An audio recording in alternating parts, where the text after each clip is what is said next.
Primera Corintios 14, vamos a leer desde el versículo 1 hasta el 11.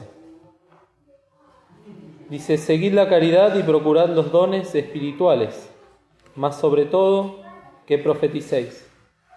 Porque el que habla en lenguas no habla a los hombres, sino a Dios, porque nadie le entiende, aunque en espíritu hable misterios. Mas el que profetiza habla a los hombres para edificación y exhortación y consolación. El que habla lengua extraña a sí mismo se edifica, mas el que profetiza edifica a la iglesia. Así que quisiera que todos vosotros hablaseis lenguas, empero más que profeticéis, porque mayor es el que profetiza que el que habla lenguas, si también no interpretare, para que la iglesia tome edificación. Ahora pues, hermanos, si yo fuere a vosotros hablando lenguas, ¿qué os aprovecharé si no os hablare con revelación o con ciencia o con profecía o con doctrina? Ciertamente las cosas inanimadas que hacen sonido, como la flauta o la vihuela, si no dieren distinción de voces, ¿cómo se sabrá lo que se tañe con la flauta o con la vihuela? Y si la trompeta diere sonido incierto, ¿quién se apercibirá a la batalla? Así también vosotros, si por la lengua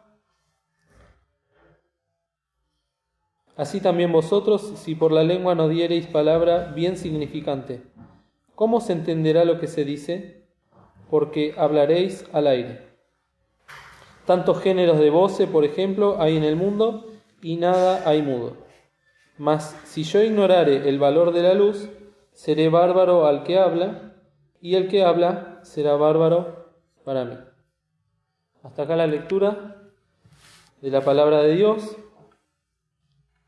Y se nos está terminando ya este libro, esta carta a los Corintios, tan preciosa y tan profunda, que nos viene acompañando ya 43 semanas, 43 domingos ya, no sé cuántos meses son, pero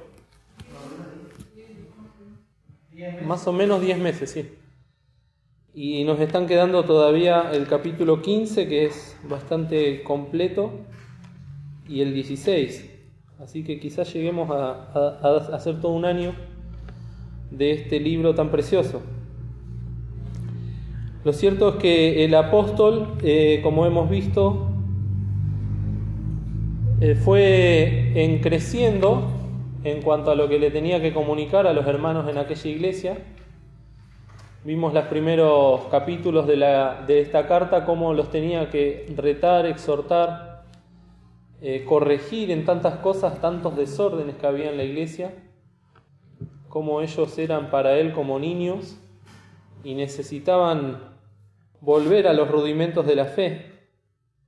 Pero a medida que va avanzando este libro, la complejidad va aumentando, pero también el apóstol va como abriendo misterios, abriendo revelaciones de Dios, y se las está compartiendo a estos hermanos en Corintios. Es una bendición que ellos hayan recibido tanta palabra, y sobre todo para nosotros, que haya llegado hasta nuestros días tanta cantidad de enseñanza y tanta cantidad de tesoros que vienen del Señor.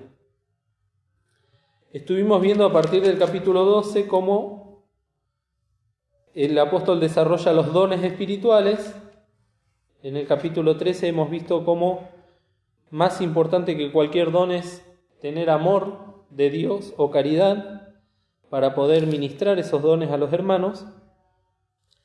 Y en este capítulo 14 comienza hablando de dos dones en particulares. Uno es el de la profecía y el otro es el don de lenguas. Cada uno de estos dones ya se han visto en la carta, o por lo menos se han mencionado.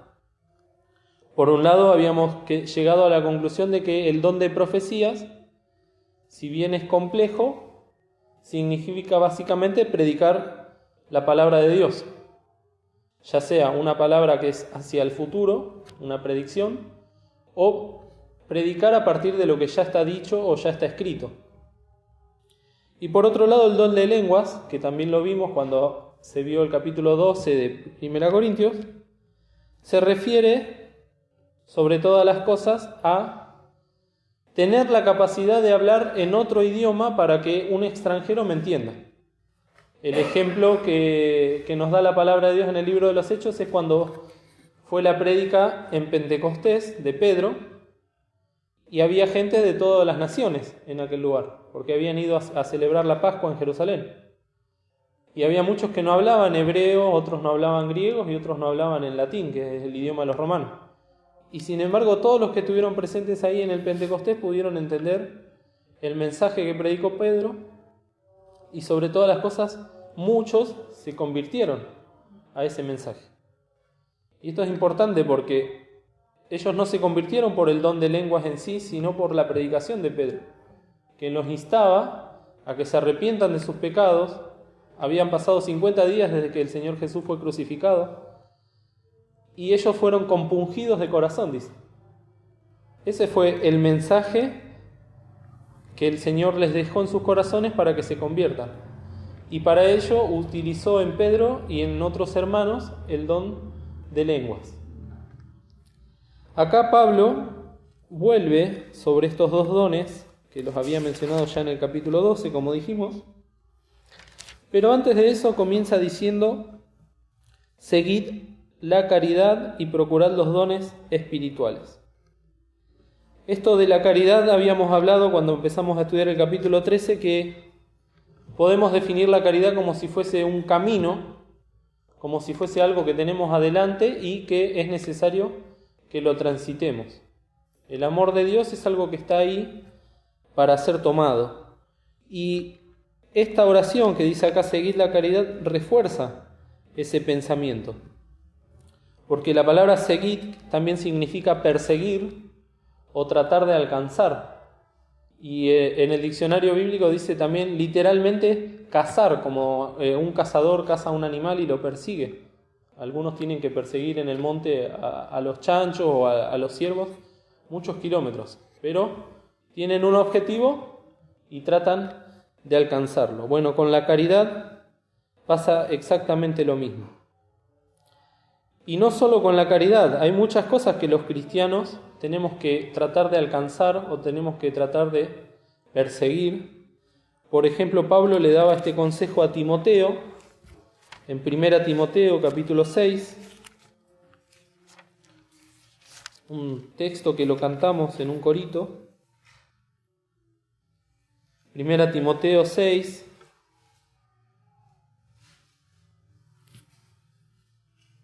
el versículo 11 dice: mas tú, oh hombre de Dios, huye de estas cosas y sigue la justicia, sigue la piedad, sigue la fe, la caridad, la paciencia, la mansedumbre. Son todas cosas que las tenemos que tratar de alcanzar porque en nuestra naturaleza no existen. Son todas cosas que vienen de Dios. Y si nosotros nos quedamos quietos, estáticos, perezosos podemos decir, no van a venir a nosotros. Entonces tenemos que tratar de alcanzarlas. Pablo mismo en Filipenses, después de Gálatas viene Efesios y después Filipenses, en el capítulo 3,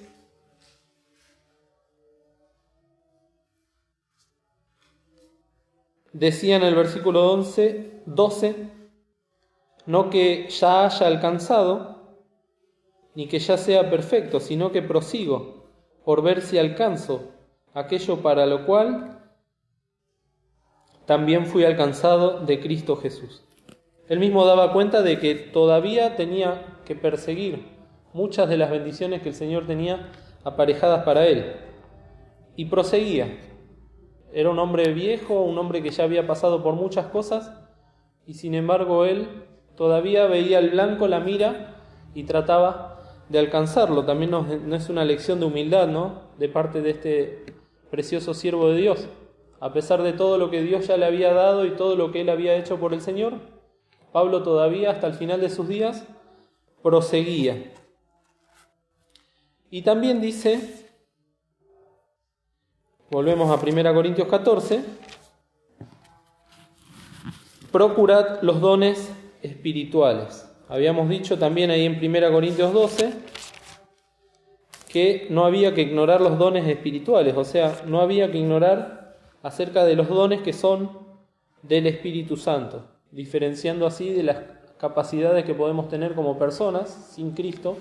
Hay capacidades humanas, talentos humanos, pero también están los dones del Espíritu. Estos dones del Espíritu también tienen que ser procurados. La palabra procurar es la misma que se usa para celo, para algo que nos produce celo, algo que nos produce un deseo de alcanzarlo, también un deseo de tenerlo, algo que primeramente se pone en el corazón de uno y luego se lleva a cabo, es un anhelo ferviente de parte del corazón. Eso es lo que dice acá, procurad los dones espirituales. Con este versículo 1 ya tenemos muchísima exhortación para nosotros, ¿no? Porque estamos estudiando hace varios domingos acerca de los dones, acerca de las virtudes que el Señor nos quiere dar, de esas gracias preciosas, pero si nosotros solamente las contemplamos y no las anhelamos y no las deseamos, se van a quedar ahí. Estuve queriendo escuchar un poco las reuniones que hubo el año pasado también acerca de los dones en la cena, y el pastor también decía eso, ¿no? De esa necesidad que tenemos nosotros de ocuparnos en nuestra salvación con temor y temblor. Eso es parte de este mismo consejo, ¿no? De seguir la caridad, que es un don, y procurar los dones del Espíritu. Cuando el Señor Jesús hablaba del amor hacia Él mismo, hacia el Señor, en Marcos, ponía mucho énfasis en que estas cosas se tienen que hacer con mucho fervor y con todas las energías. No es algo que se pueda tomar a la ligera. En Marcos capítulo 12,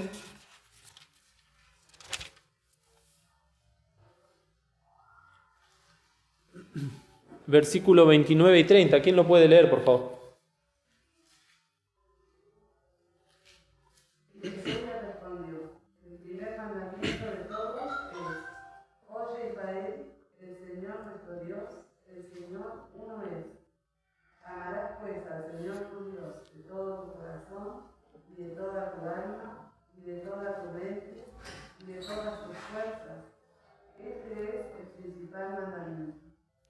Fíjense que la relevancia que le pone el Señor Jesús a este mandamiento, que dice que es el principal mandamiento, es lo que Dios principalmente o más desea de cada uno de nosotros.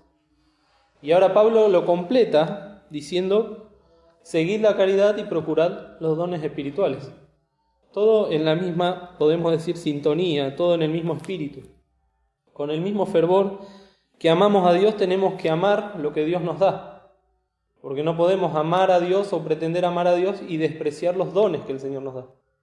Es una contradicción que la palabra de Dios ahora nos está llevando a ver. Si amamos al Señor, tenemos que amar también lo que Él nos regaló. Y no fue gratis ese regalo. Para que nosotros podamos tener estos dones del Espíritu, alguien tuvo que dar su vida por nosotros. Es el Señor Jesús, que murió en la cruz del Calvario. Y dice que, ahí en una de las cartas dice, ¿no?, que repartió dones. Y luego dice, llevó cautiva la cautividad. Bueno, para repartir dones, primeramente el Señor tuvo que dar su vida por nosotros. Entonces, es para tener en consideración entonces este versículo 1, que muchas veces uno lo puede leer de corrido, pero que es tan importante para nuestras vidas. Y luego, sobre todo, lo pone también en un lugar de preeminencia el apóstol, que profeticéis. Hemos dicho entonces que la profecía es esa capacidad de hablar de parte de alguien, en este caso de parte de Dios. Hubo profetas en el Antiguo Testamento y también hubo profetas en el Nuevo Testamento, que anunciaban las cosas que habían de venir. Yo no sé si antes de Enoc hubo algún profeta, pero yo me acordaba de Enoc como uno de los primeros profetas nombrados en el Antiguo Testamento, que profetizó séptimo desde Adán diciendo: el Señor es venido con sus santos millares, hablando del milenio. Y luego el Antiguo Testamento finaliza con otro profeta, que fue Juan el Bautista, hablando de que el Señor ya venía, que había que prepararse y aparejarse y arrepentirse sobre todas las cosas. Y el Nuevo Testamento comienza con el Señor Jesucristo siendo profeta, no solo sacerdote y rey, sino también profeta. Y también tantas profecías que nos dejó el Señor, en especial en Mateo 24, Mateo 25, todas las parábolas proféticas que nos dejó el Señor de los eventos del porvenir. Y el Nuevo Testamento finaliza con la revelación de el Señor Jesucristo a Juan, el apóstol Juan, que es el Apocalipsis. También termina con profecías. O sea, la Biblia en su totalidad es un libro de profecías. Y cuando el apóstol Pablo estaba escribiendo esta carta a los Corintios, todavía no se había completado el Nuevo Testamento. Ni siquiera estaban escritos todavía los evangelios. Entonces, Pablo deseaba que los hijos de Dios anhelen este don de la profecía, porque todavía el Señor tenía mucho por revelar a sus siervos. Tenía mucho que contar a la iglesia. Y ahí está es donde aparece entonces este don de la profecía. En un estudio que hace el misionero Armando Di Pardo, separa al don de la profecía en dos partes, o al profeta en dos partes. Está el profeta que predice el futuro, como hemos dicho, y también el profeta que predica acerca de lo que ya se escribió. Y son dos cosas válidas, que en la época que estaba Pablo estaban las dos clases de profeta, después lo vamos a ver con los textos. Pero que paulatinamente, como muchos de los dones que hemos estudiado, esos dones de señales, fueron menguando. Algunos incluso desaparecieron. Eso no quiere decir que no fueron válidos en su momento. Tenían, como hemos estudiado varias veces, el propósito de demostrar que esas personas que se paraban a hablar en medio de la multitud, en medio del aerópago, en medio del aposento alto, hablaban de parte de Dios. Entonces se aparecían todos estos dones de señales. Uno de ellos era el don de lenguas y también otros eran estas profecías hacia el futuro. Lo cierto es que todas estas profecías tenían un propósito: revelar cosas que estaban ocultas, revelar cosas que cuando se cierra el Antiguo Testamento todavía no habían sido declaradas por Dios. El varón de deseos, que era Daniel, él anhelaba fervientemente recibir revelación de Dios, y hay muchas cosas que el Señor no se las permitió. Lo mismo le pasó a Isaías y lo mismo le pasó a Jeremías. Y ellos deseaban ver, deseaban conocer toda la revelación, y sin embargo no les fue declarado.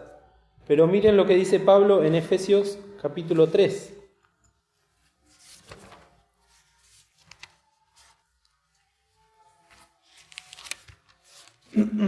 El capítulo 3 de Efesios, los versículos 3 en adelante.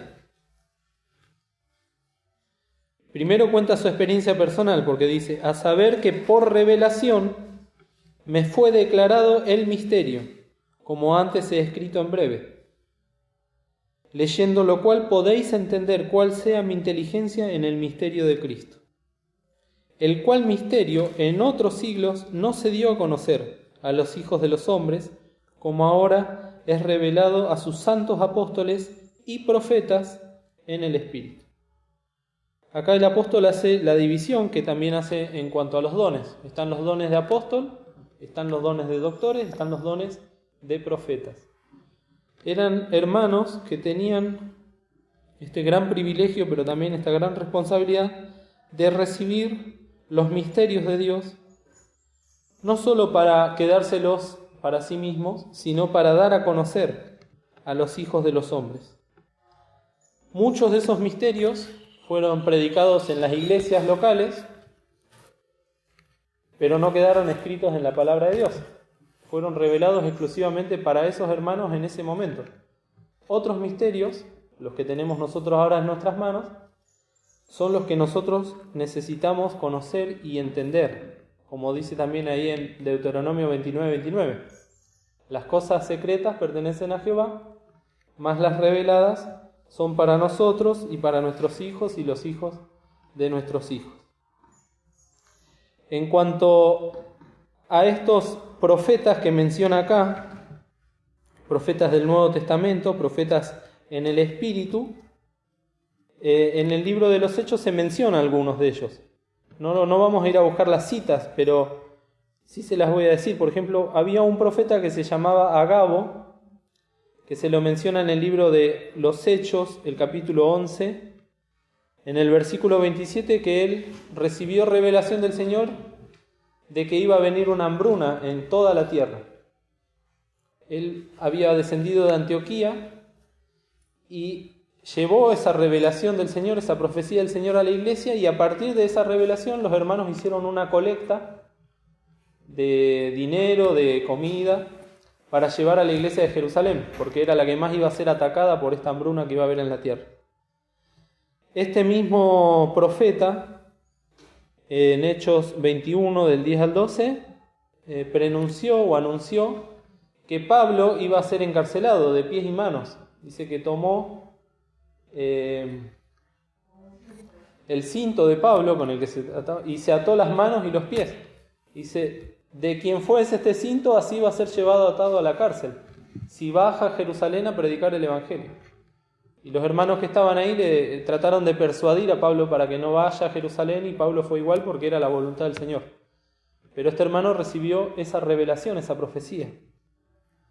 El mismo apóstol Pablo también, cuando vivió ese naufragio tan importante en Hechos 27, había recibido revelación de parte de un ángel de que ninguno se iba a perder y que iban a llegar a tierra todas las personas que estaban con él. Eso fue una profecía que después, al otro día, o creo que después de 2 días, se cumplió. Eran profecías reales, que las vemos en el Nuevo Testamento. Y como hemos dicho, ¿no?, el apóstol Juan recibió la profecía más grande que nosotros hemos estudiado también, que es la del Apocalipsis. Y cuando termina el Apocalipsis, el ángel lo exhorta a Juan para que no lo adore a él, porque dice: yo soy siervo contigo, y dice: tus hermanos los profetas. Entonces lo pone a Juan el apóstol como un profeta más en Apocalipsis 22:9. Y el libro de Apocalipsis comienza, ¿no?, diciendo en el 1:3 las palabras de esta profecía. Entonces estos eran los profetas que había en el primer siglo, ¿no? Desde el Señor Jesús, como hemos dicho, hasta el apóstol Juan, tuvieron esa misión de hablar de lo que va a pasar en el futuro. Muchas cosas ya pasaron, por ejemplo la destrucción de Jerusalén en el año 70, y otras todavía tienen que pasar. En el libro de los Hechos, en el capítulo 13,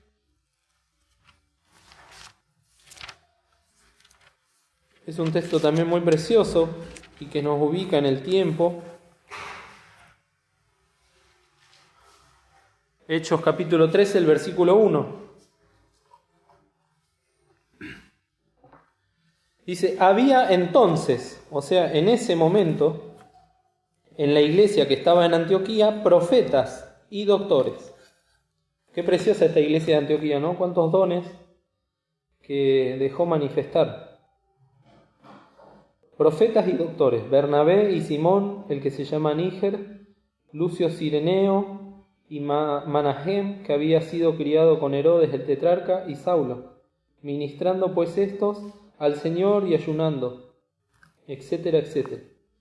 Eran profetas, tenían esa capacidad de parte de Dios de hablar de los eventos futuros.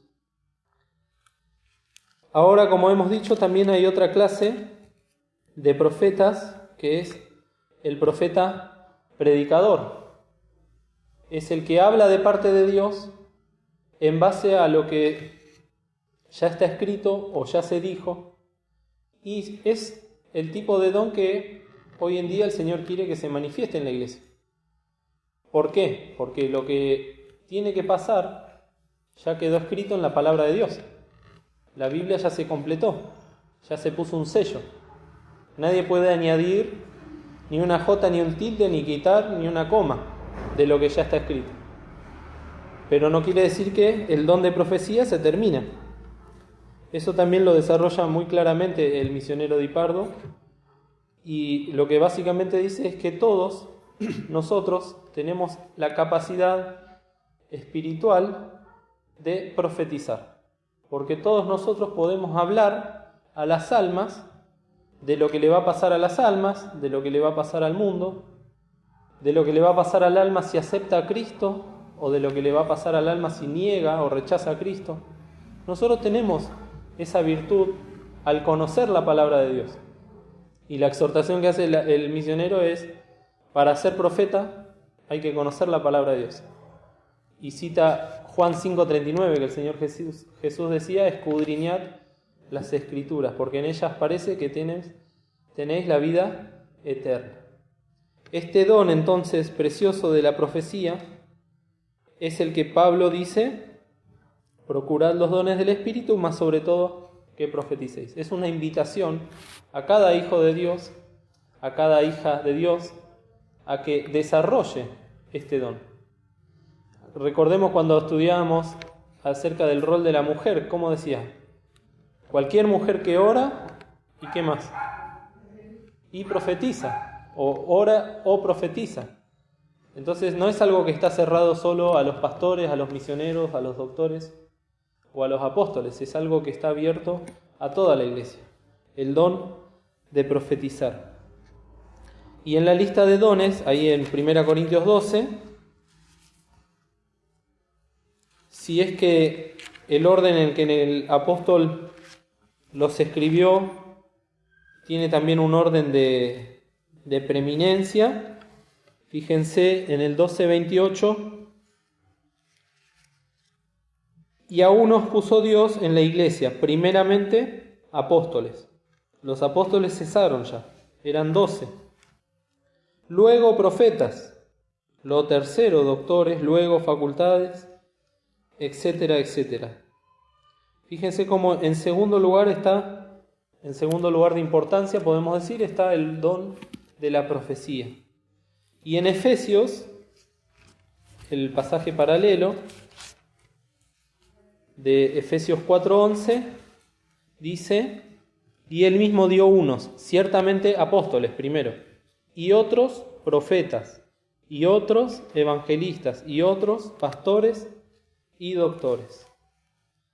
Acá vemos cómo los profetas son puestos en los primeros lugares de los dones, y por eso es que Pablo dice que tenemos que anhelar los mejores dones. Como también dice ahí en 1 Corintios, al final del capítulo 12. Empero procurad los mejores dones, mas aún yo muestro un camino más excelente. ¿Cuál es la función principal de estos profetas del Nuevo Testamento y que después tuvieron que seguir en cada iglesia, en cada congregación, en cada anexo, predicando la palabra de Dios y profetizando en el sentido de el profeta predicador? Lo tenemos también en el libro de los Hechos, en el capítulo 15. Fíjense cómo acá estos profetas ya no anunciaban cosas que habían de venir, sino que con lo que el Espíritu Santo les había dado, ejercían este ministerio precioso. Los Hechos capítulo 15, luego de la asamblea de Jerusalén, el versículo 29 dice, termina la carta diciendo que os abstengáis de cosas sacrificadas a los ídolos, y de sangre, y de ahogado, y de fornicación, de las cuales cosas si os guardareis, bien haréis, pasadlo bien.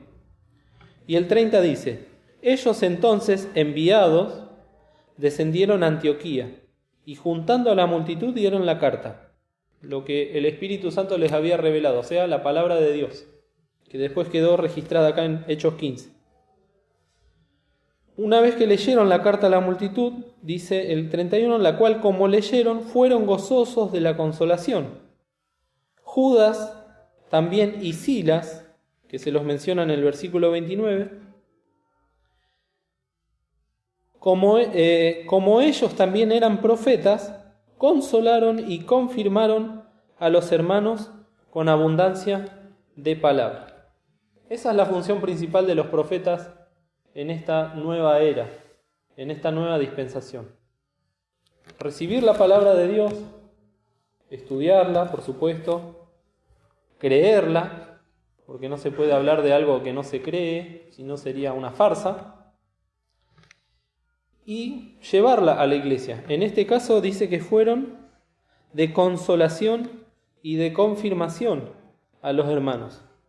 Estaban viviendo una época de persecución, estaban viviendo una época donde aparecían los judaizantes, donde aparecían los gnósticos, gente que negaba la palabra de Dios, gente que negaba la eficacia de la palabra de Dios.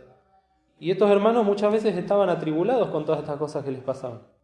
Y ahí es donde aparecen estos profetas del Señor, Silas y Judas, para consolar y también para confirmar, para corroborar a los hermanos con abundancia de palabra. Qué precioso que habrá sido también esa experiencia que nos narra acá la palabra de Dios en la iglesia en Antioquía. Luego,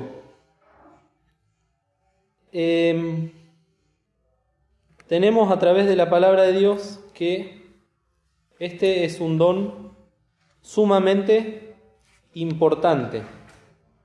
Es algo que el Señor Jesús decía que muchos profetas y reyes lo desearon, pero que no lo llegaron a alcanzar. Y nosotros lo tenemos ahora al alcance, valga la redundancia, de nuestra mano.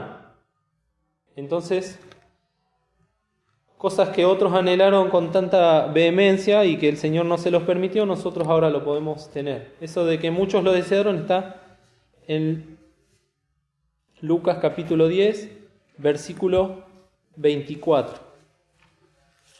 En Efesios, el capítulo 3, perdón que los hago leer tanto, pero lo que hemos leído de Corintios nos invita a seguir buscando en la palabra de Dios. En Efesios 3, el versículo 10, dice: para que la multiforme sabiduría de Dios sea ahora notificada por la iglesia a los principados y potestades en los cielos.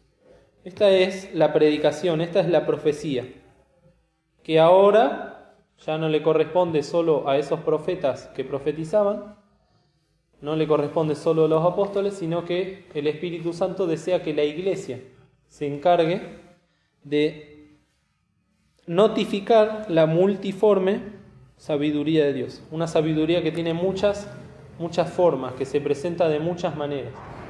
Bueno, a cada uno de nosotros se nos puede presentar la sabiduría de Dios de una manera y nosotros, el Señor nos da la oportunidad de predicar esa sabiduría que el Señor nos mostró. Y se predica muchas veces con hechos, se predica con actitudes, se predica con el ejemplo. No necesariamente se tiene que pasar adelante para predicar la palabra de Dios. Pero en todos esos aspectos, en todas esas formas en que uno predica o profetiza, se manifiesta esto que dice acá, la multiforme sabiduría de Dios, con todo lo que ello implica. Y también Pablo exhortaba a los tesalonicenses a que la profecía no debe menospreciarse. En 1 Tesalonicenses 5:20 dice: no despreciéis la profecía. Muy importante también. En Hebreos, creo que capítulo 10 dice que no había que despreciar al que habla. Y acá dice no despreciar o no menospreciar la profecía. Eso nos puede pasar muchas veces, que se levanta un hermano, nos da un consejo, nos da un texto, nos comparte un himno. Y nosotros, porque conocemos cómo es, o cómo fue, o lo que hizo en su momento, despreciamos. Y quizás estamos recibiendo palabra del Señor a través de este hermano, o quizás decimos, bueno, pero este hermano apenas si sabe leer, o apenas si sabe esto, o apenas si sabe lo otro. Bueno, no despreciar o no menospreciar la profecía también implica esto. Volvemos a 1 Corintios 14 y vamos al versículo 2, recién al versículo 2. Dice, porque el que habla en lenguas no habla a los hombres, sino a Dios, porque nadie le entiende, aunque en espíritu hable o hablase misterios.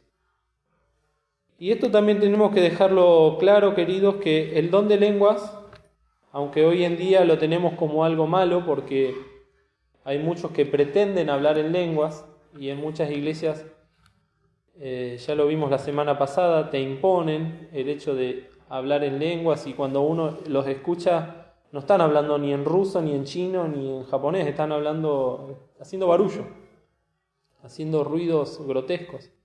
Eso no es hablar en lenguas. Hablar en lenguas es hablar otros idiomas.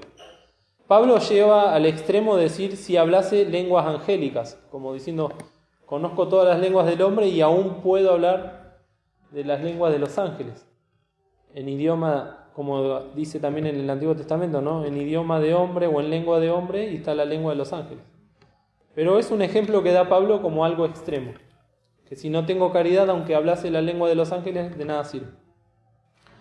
Lo cierto es que las lenguas fueron muy útiles en todo este primer periodo, y como dice ahí en 1 Corintios 12, no solo que está el don de lenguas, sino que está también el don de interpretación de lenguas.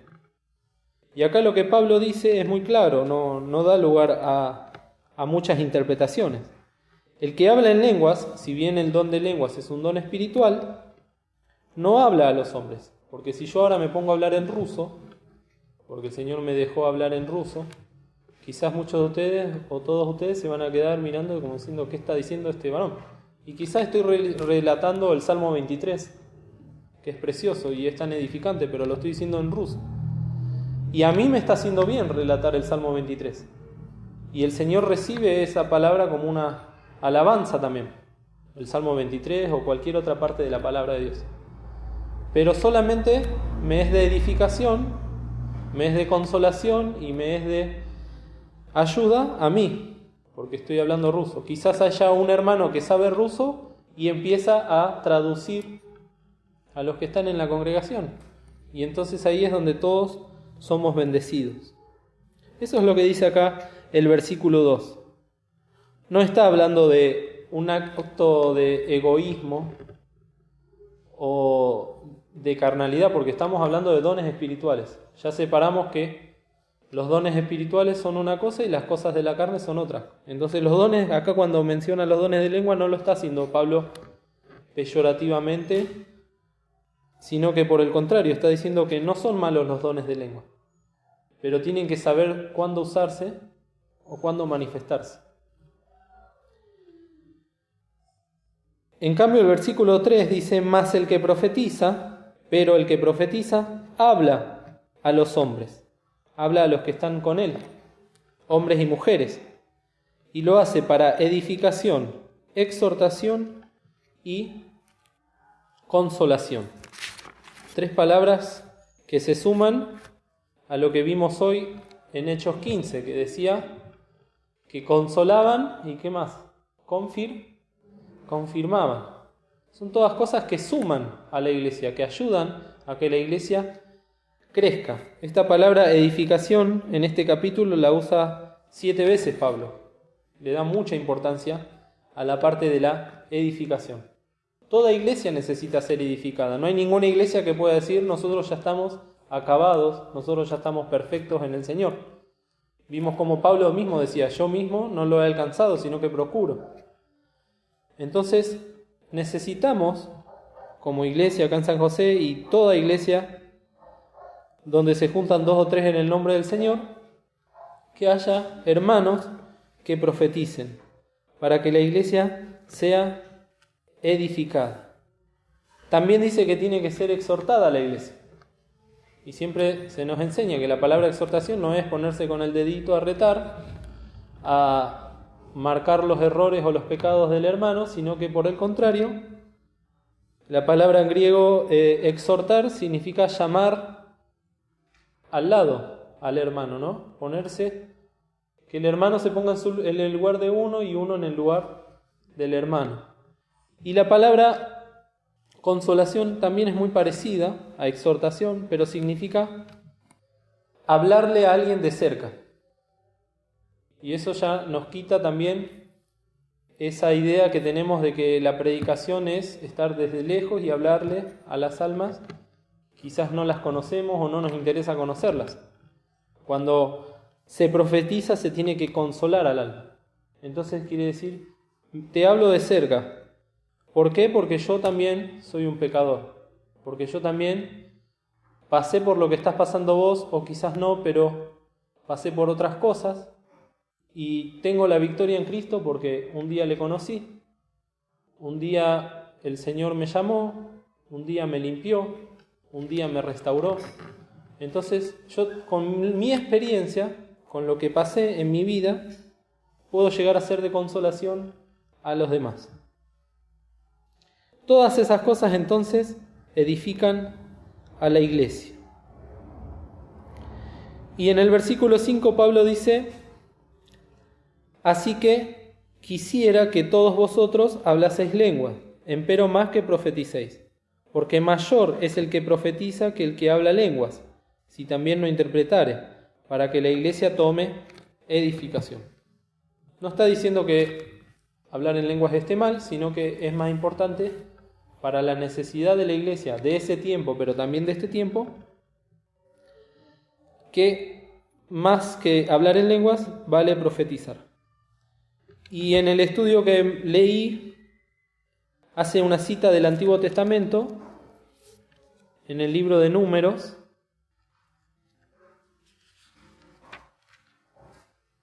el capítulo 11. Con esto vemos que Pablo no le está poniendo límites a la obra del Espíritu Santo, pero les muestra un camino más excelente. Números 11. Dice el versículo 24: y salió Moisés y dijo al pueblo las palabras de Jehová, y juntó los 70 varones de los ancianos del pueblo e hízolos estar alrededor del tabernáculo. Entonces Jehová descendió en la nube y hablóle, y tomó del espíritu que estaba en él y púsolo en los 70 varones ancianos. Y fue que cuando puso sobre ellos el espíritu, profetizaron y no cesaron. Y habían quedado en el campo 2 varones, llamado el uno Eldad y el otro Medad, sobre los cuales también reposó el espíritu. Estaban estos entre los escritos, mas no habían salido al tabernáculo, y profetizaron en el campo. Y corrió un mozo y dio aviso a Moisés y dijo: Eldad y Medad profetizan en el campo. Entonces respondió Josué, hijo de Nun, ministro de Moisés, uno de sus mancebos, y dijo: Señor mío, Moisés, impídelos. Y Moisés respondió: ¿Tienes tú celos por mí? Mas ojalá que todo el pueblo de Jehová fuesen profetas, que Jehová pusiera su espíritu sobre ellos. Ese es el deseo de un verdadero siervo del Señor. No ser mezquino de los dones, sino procurar alentar a los más jóvenes, a los que vienen atrás, aún a los que recién se convierten, a desear los mejores dones. El mismo sentir que tenía Moisés lo tiene aquí el apóstol Pablo. Quisiera que todos vosotros hablasen lenguas, empero más que profeticéis.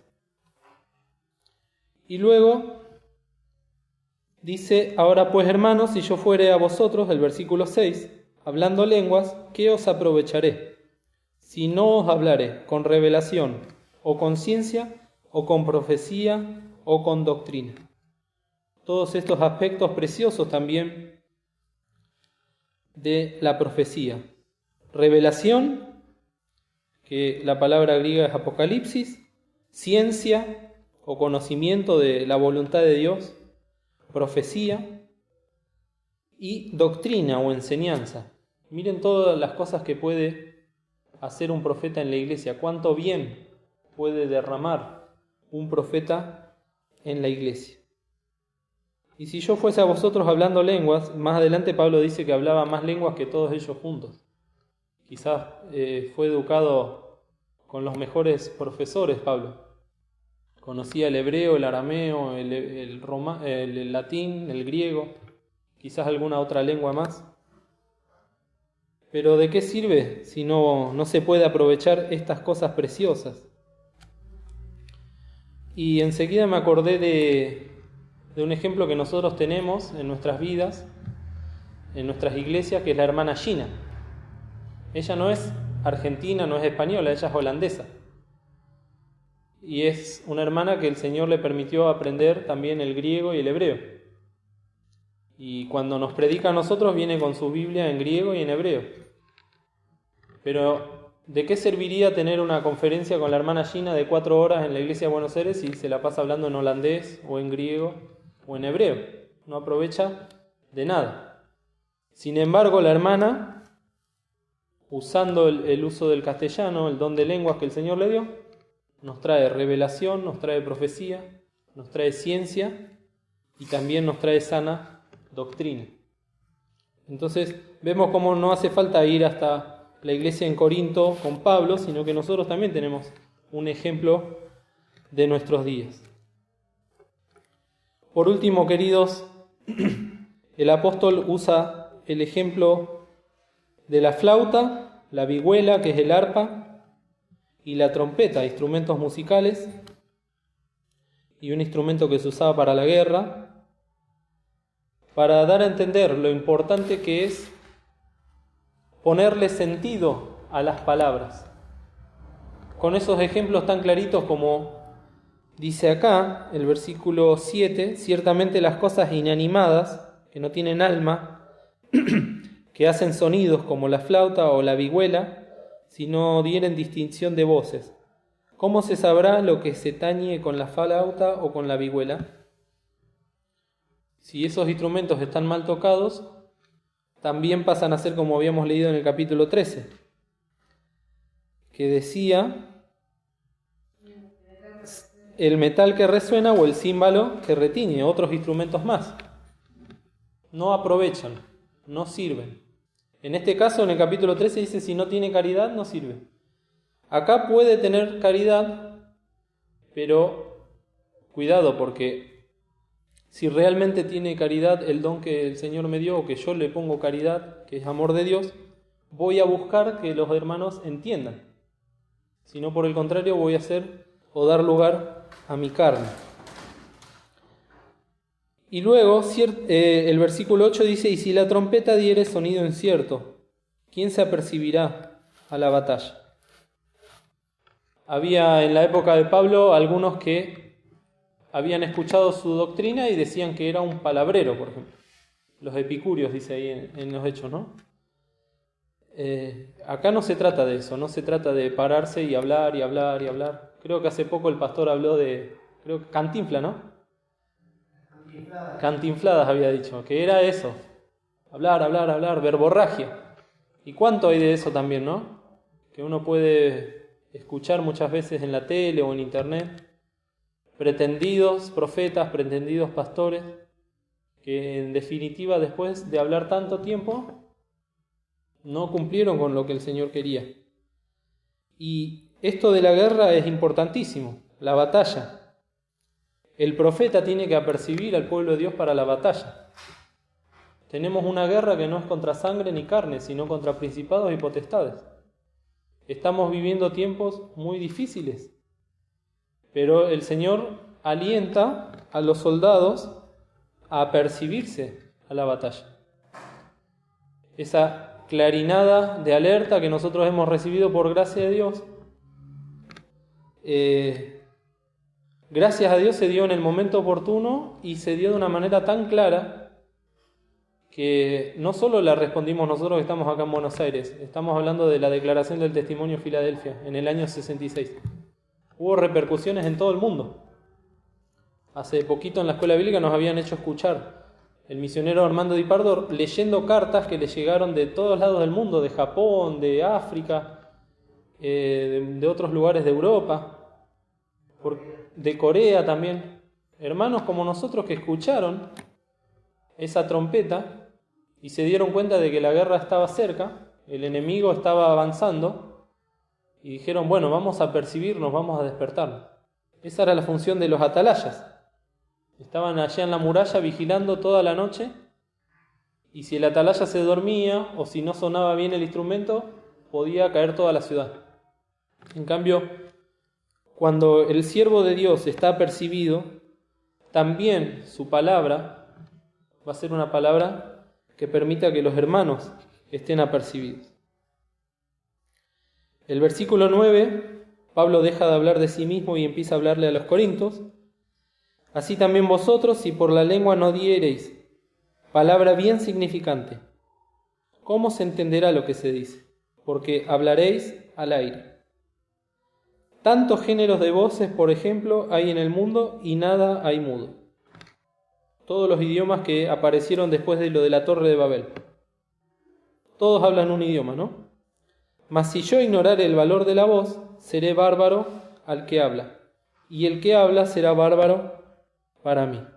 Esta palabra bárbaro ahora tiene una connotación negativa, ¿no? Pero en aquella época bárbaros eran los que no eran griegos, los que no hablaban el griego. Así como los judíos le decían gentiles a los que no eran judíos, los griegos a los que no eran griegos o no hablaban griego les decían bárbaros. Y entonces, si nosotros buscamos de tener esa comunión con Dios, que son el don de las lenguas, solamente me va a aprovechar para mí. En el estudio decía que es una relación con Dios de manera vertical. Creo que en el libro de la unidad cristiana también habla de eso. De la unidad primeramente que tiene que tener un hijo de Dios con el Señor, que es una relación vertical de arriba abajo y de abajo arriba. Pero luego viene la otra parte, que es la relación horizontal, con los que son como yo, pecadores, que el Señor quiere y busca para que lleguen al arrepentimiento. Entonces, todas estas cosas que hemos leído tienen que ser conforme a la voluntad de Dios. Los invito a leer en 1 Pedro, capítulo 4. 1 Pedro 4, del 10 y 11 dice: cada uno, según el don que ha recibido, adminístrelo a los otros, como buenos dispensadores de las diferentes gracias de Dios. Si alguno habla, hable conforme a las palabras de Dios.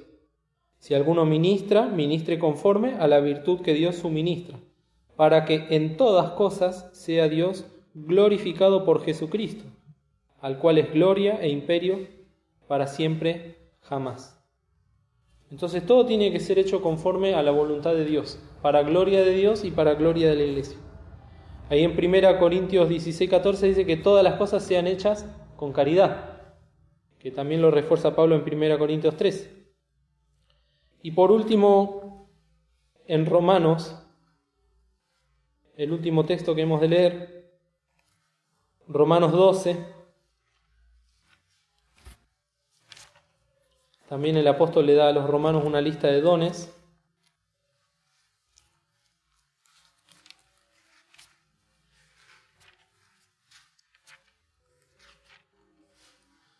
Romanos 12:6 dice: de manera que teniendo diferentes dones según la gracia que nos es dada, si el de profecía, úsese conforme a la medida de la fe. Y como hemos dicho al principio, es sumamente importante que el que se para a profetizar, primeramente crea lo que profetiza. Yo no puedo hablar del Señor Jesús si no creo en el Señor Jesús. No puedo hablar de la obra del Señor Jesús si la obra del Señor Jesús no se hizo evidente en mi vida. Si no puedo hablar de las promesas del Señor Jesús si yo no las creo, si yo no las anhelo, si yo no las deseo. Sería trágico, es lo mismo que esto que decíamos, ¿no? De los metales que resuenan, o es como un instrumento mal tocado.